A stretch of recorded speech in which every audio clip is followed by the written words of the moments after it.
Hi guys and welcome back to my channel where we live, love, learn and laugh. Karibuni sana. I know Leo today I sound like I'm more I'm more enlightened or I'm more happy. Leo nimechangamka, you know, as compared to yesterday and also the day before, but I thank God, man. As in today is a Sunday. It's February 26th and it's exactly 4:39 p.m. It's in the early evening, I can say. And right now I'm not at home. I've just decided to step out of the house and go for a short drive, just, you know, to get away from, you know, from the house and try and, you know, put my thoughts in place. And I told you guys I love taking nature walks, and during those nature walks I'm usually able to process a lot that's on my mind. But man, hey, I thought today was going to be a better day than yesterday. Wapi. Man, it's cold. It's 30 degrees. I'm like, oh man. And I don't want to still go out and take a walk when it's 30 degrees, because lately I've kind of been spending, you know, some time in the cold, and I don't know if you guys can tell or you can hear, but I have a problem with my sinuses. So if I keep staying in the cold, and then also I'm drinking cold things, and then also I'm around people who have a cold, it's only going to be a matter of time before the same thing happens to me. So I just decided, you know what, let me get back in the car and do this video. And then I don't know, I'm thinking of what to do next, because initially when I left the house, my plan was to go to an Indian store. We have an Indian market. It's known as the Indian basket, and that's where we usually buy most of our products from home, you know, majani, unga, you know, people who like stuff from home. Like, they have everything. They have Royco, you know, they have the spices, they have drinking chocolate, they have tea, they have things like Ribena, Lucozade. And that's why actually I was going there to buy Ribena, Lucozade, and what else was I going to get from there? Oh, and rice. We usually buy our basmati rice from there, but I don't know. On my way there I was just like, you know, I don't know, something just came over me, and I was like, I don't think I really feel like going there anymore. The plan was for me to go there, so at least I can take a video and show you guys how the place looks like, you know, for anyone who's out there and you're curious about how Kenyans survive in America, you know, without the regular stuff that we are used to having from back home. But all that has been made simple. Even the other day, actually, I was very surprised when I went to the local. There's another guy who was making fun of me. He's like, oh, unasemanga local. You know, he was making fun of my accent, you know, trying to insinuate that I'm still so Kenyan, which I am, by the way. That doesn't bother me. Like, anyone who can laugh at me because of my accent, I don't know, because of, I don't know, I'm not insecure about myself, honestly. So if you want to make fun of me, you can make fun of me, but it's not really going to affect me. And if it does, then of course I will tell you. And, you know, if not, I will also find something about you that, you know, you know, is not good. Kwa hivyo, kucha pole pole. Anyway, guys, yeah, so now I've even forgotten what I was saying before that. Man. Oh gosh. Yeah, so oh, I was talking about the local grocery store, Market Basket. I was surprised to see not long ago, because before they only used to have Weetabix, and it took a while before they started selling Weetabix. And in fact, it's not even all of their stores that have Weetabix. So they brought in Weetabix first, like a couple of years ago. And then most recently, nowadays, now they're also selling Nesquik, and they're also selling Milo, you know, which are products that I think they're South African made, if I'm not mistaken. Because even fruits, I see South Africans import fruits to America. I didn't know that, because at the store, at Market Basket, they also sell, I don't know if it's avocados and oranges from South Africa. So, you know, South Africa has a market.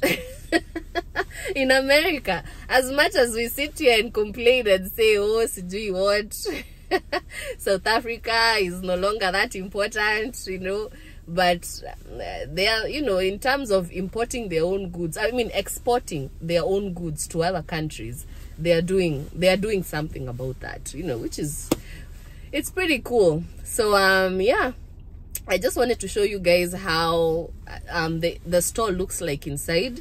So at least that way, you know, if you're in a place where maybe you don't have, you know, an opportunity like us, you know, where you can just drive to a local store around you and be able to find the same products that you would have found if you were back home, you can, you know, you can think of starting your own. I mean, you know, you can think of starting your own small store, shop, something, you know, where you can start selling goods to people in your area. You know, because I remember when I first came to this country, when I was in high school, there used to be a Kenyan market, ilikuwa inaitangwa uchumi ndogo, and it was owned by a lady called Rose. And you know, to me, I was very shocked, like, what? You're selling products from Kenya? You know, but yeah, we had the uchumi ndogo, you know, she used to sell spices, just vitu za kawaida. But eventually she shut down the store and she moved back home. But yeah, at least nowadays we have also a couple of other different stores, because also West Africans are doing good. We have 2 markets, West African markets. I believe one is called Godwin Market. Maybe one day I should show you guys also how that place looks like. It's pretty nice.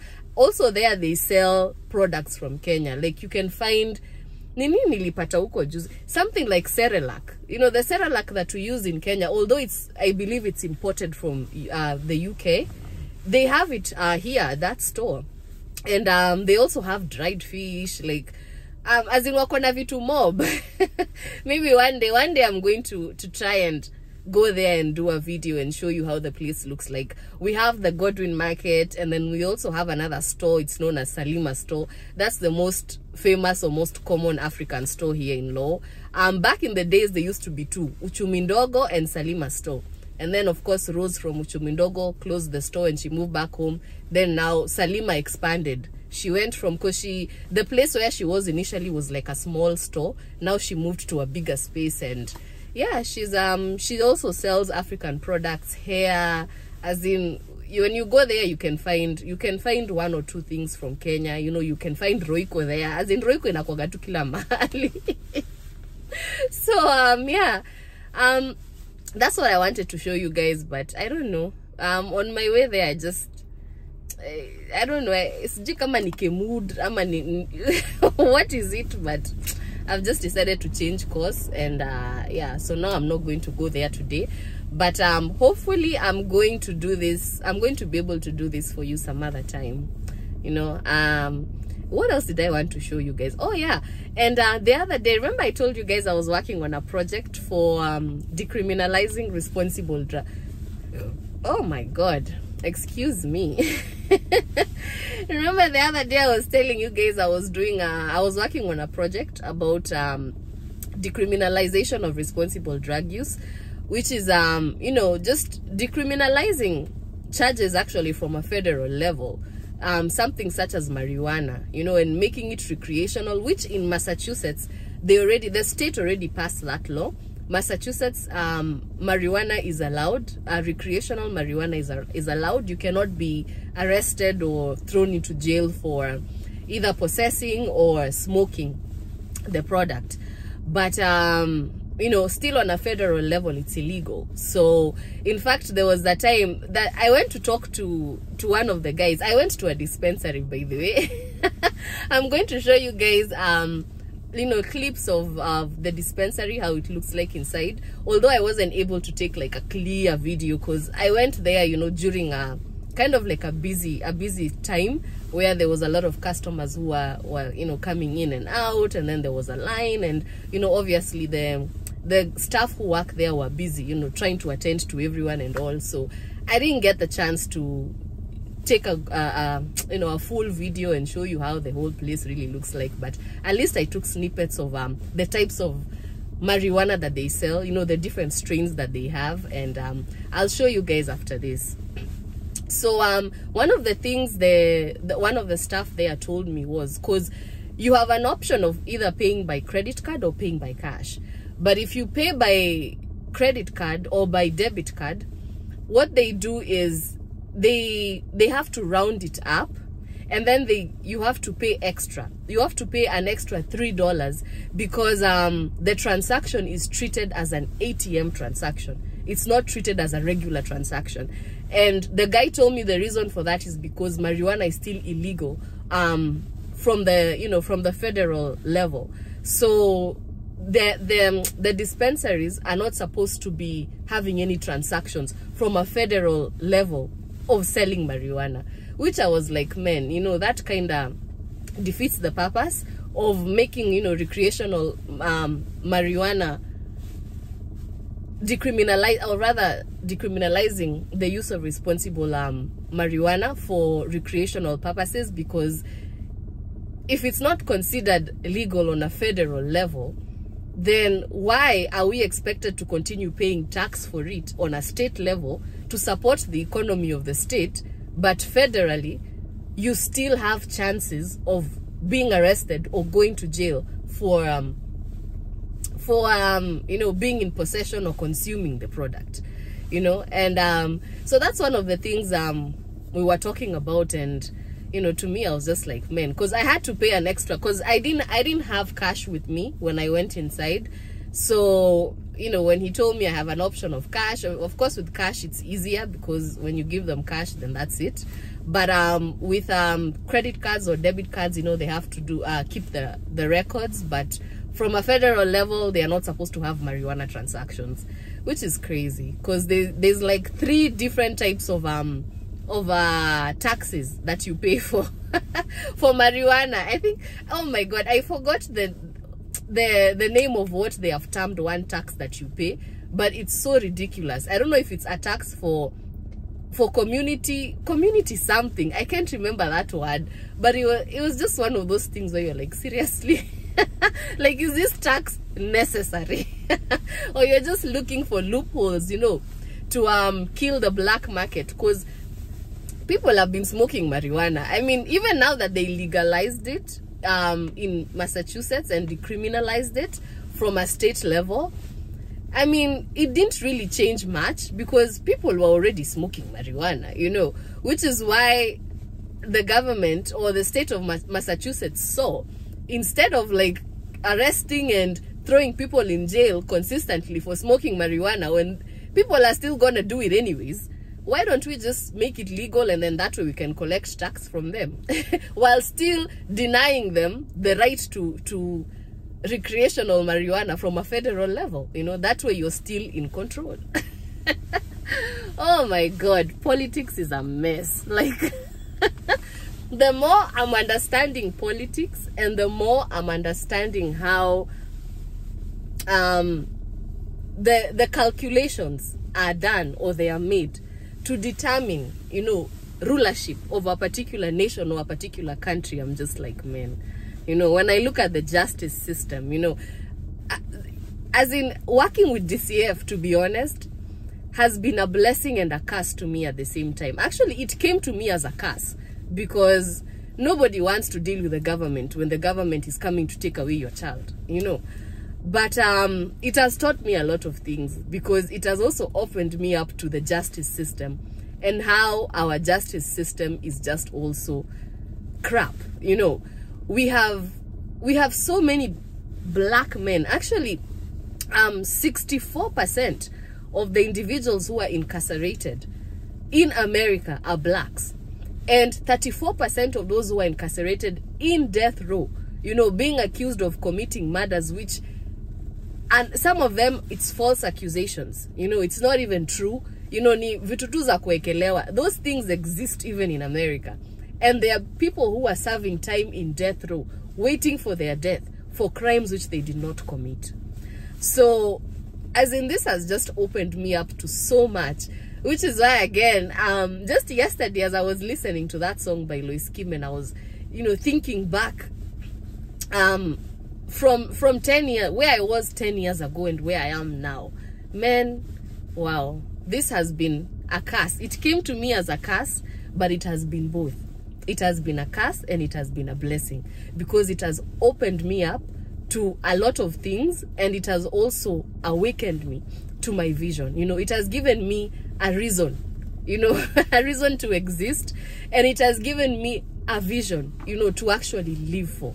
And so, yeah, so that's what I did, guys. I went to the dispensary, I checked out the different types of strains that they have there, and yeah, it was not bad. It's just I didn't get to have a lot more conversations, but also there's another staff that I spoke to told me that what normally happens is when they get a new strain, they, you know, they take they put the information, they make the information available to the customers. So they have these glass setups, you know, in there, and then they have put the marijuana there, and then an explanation of what it is, or, you know, what the product is, or what the strain is, and what the effect is. So that was also something which I found to be pretty cool, because at least when you walk in there looking for, you know, for marijuana, you are able to read the different strains that they have and know what type of effect the marijuana product you're going to buy is going to have on you,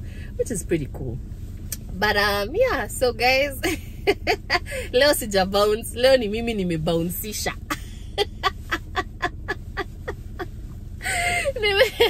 Nimeharibu agenda.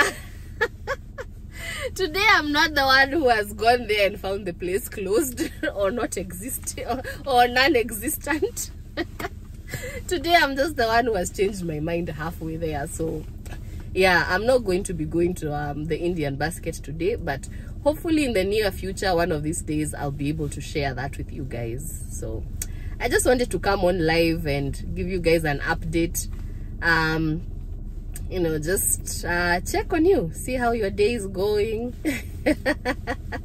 and also wish you a fruitful week. You know, sometimes crying and weeping only endures for a night, but when you wake up in the morning, you need to shake off the dust and keep moving.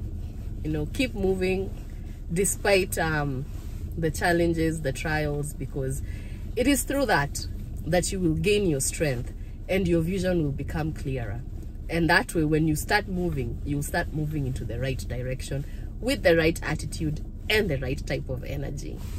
All right, so guys, my intention was to take a walk, but of course that's not happening. So at this point, I don't know, I think I'm just going to make one more stop. I need to pick up a box from Walmart, so I might drive to Walmart for a few minutes, and then from there I'll just head back home and call it a night. All right, so thank you guys for watching, thank you guys for tuning in, and please, in the comment section down below, let me know what you think about decriminalizing responsible drug use. Do you think that all drugs, you know, that includes opioids, should be decriminalized, or only marijuana should be decriminalized? What do you guys think? Because, you know, decriminalizing a drug such as fentanyl is not a wise decision to make. You know, a drug that is killing people, and it's actually not even meant for human consumption, it's meant for horses. And nowadays a lot of people are mixing fentanyl with marijuana, they are mixing it with cocaine, they are mixing it with heroin, they are mixing it with methamphetamine, you know, crystal meth. So they are just causing more overdoses, you know, and a lot of youth are losing their lives to these drugs, which are out in the black market anyways. And to some extent, that is what the federal government is trying to fight. But I don't know, tell me what you guys think, you know, because if you look at a drug like cocaine, you know, cocaine back in the 1800s used to be a normal ingredient that was being used in, you know, things like pop sodas, you know. In fact, Coca-Cola, Coke, for the longest time, its best or its main ingredient is Coke. Coke. Cocaine. That's where the name came from. So yeah, I mean, you know, these were things that were what was I saying? Cocaine and heroin were legal drugs until they ended up becoming a pandemic, when too many people started relying on them. I think in the late 1800s, early 1900s, you know, people became too dependent on them. And of course, you know, when you become too dependent on a drug, you become less productive. You know, even your mind takes more time to process, so there's no mental growth. And then that, of course, that affects you physically, so you're not even contributing the way you should be contributing. You know, you're not being active because of, you know, consuming the drugs and all. So the president at the time ended up passing the Harrison Act, and that prohibited, you know, the consumption or the sale of drugs. You know, it doesn't matter whether it's a drug that has a medical effect like marijuana, but that's where all that came from. So anyway, guys, just let me know what you think down below. This is a topic that I would like to look more into. You know, it wasn't just for that particular class. I've become interested in knowing more about that. So if you guys can give me your opinions, let me know what you think. I will gladly appreciate it. So anyway, guys, this ends my Sunday afternoon or my Sunday evening rather. So take care, guys, and do have a blessed and safe week, and I will see you in the next video. I love you guys. Thank you for watching. Like, comment, share, subscribe. Nimeharibu agenda.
So this is a menu, as you can see, and they show you the different types of products that they have, the strains, and then also the flour, the pre-rolls, and how much THC each contains. So here I'm on my way out, but I just decided I should show you guys some of the accessories that they have. When you buy the marijuana, you can also buy this as well. I believe they're called glass pongs. They are used for smoking.